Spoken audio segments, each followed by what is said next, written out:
እንካስቲ ነው ያሳዩ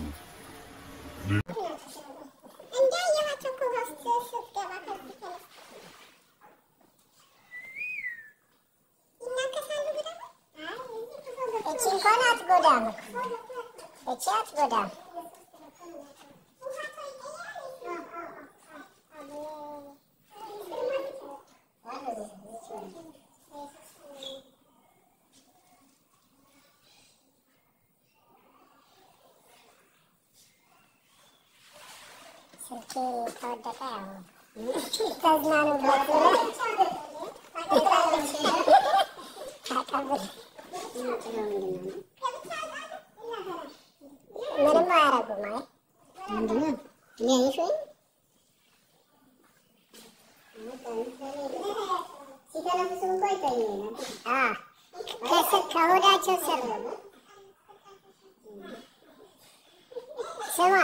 ሲተረፍ ሴቱ ጋር እንደሚታይ ታውቃለህ? ኧረ አንገቱ ስር ስራ በኋላ ነው ሲተረፍ አንገቱ ስር ወይ ሀርት ቢቱ ነው ወይ እንትን ነው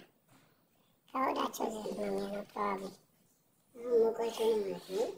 የሞቀ ውስጥ ነው ያልሞቀ እዚህ ጋር ተኝቷል ወይ እነዚህ አምፊቢያን ነው እንዴ ወይ የሚገርምሽ አይናቸው ተገልጧል እኮ እንደዚህ ተደራርገው መንቀሳቀስ እንግዲህ ወዚህ ነሳ ሰው ይጎዳልና እንትን ያኛው ለመደ ተብሎ እንትን አይደል እኮ በጣም አደገ እኔ ምን መሰለህ እንደዚህ እንትን ላይ ይቻላል የናሽናል ጂኦግራፊ ላይ ምናምን በጣም አደገኛ እንስሳ ነው አንበሳ ራሱ ይዛቸው ሲሮጥ አይደለም ሰው እኮ አታክ ያደርጋል አንዳንዴ ከጫካ ይወጣና ከርከሮ ነው ግን ለመደ ተብሎ በጣም ቀረበ ተብሎ እንትን አይደል ይደነግጥና ይመታል አታክ ያደርጋል እንዴ አይበላም አይወጋም ግን የሆነ ነገር ያደርጋል ራሱ ለመከላከል ሲል ለየብቻ በቅሎ የተዋሃደ ዛፍ እንደገና ከፍ ብላችሁ ስታዩትም እንደዚህ ተዋሃዱ አሁን የሚገርመው እዚህ ጋር ያለው ዛፍ ከዚህ ጋር ተነስቶ ይህንን እየተከተላችሁ ስትሄዱ እዛ ውስጥ ገብቶ ተዋህዷል እዛ ጋር ሄደ የተዋሃደ ኧረ የሚገርም ነው ዛፍ ለዛፍ ይዋሃዳል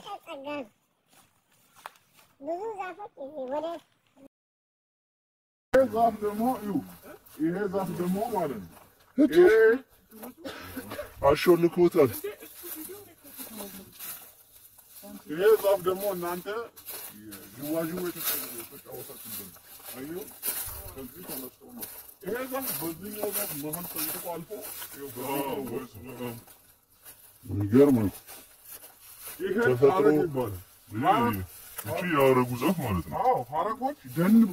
ጥቅጥቅ ያለ ተፈጥሯዊ ደን ከሌለ አይሆንም መጥቶ በዚህኛው ዛፍ ሰንጥቆ እንደገና ራሳቸው እንደገና ጠንክሮ መቆም አይችሉም በሌሎች ዛፍ ላይ ዲፔንድ ሆነው ጠንክሮ መቆም ይችላሉ ይገርም ነው እንደገና ደግሞ ከሌሎች ዛፎች ጋር የሚያረጉት መስተሳሰርና አብሮ መኖር ተፈጥሯዊ አይደለ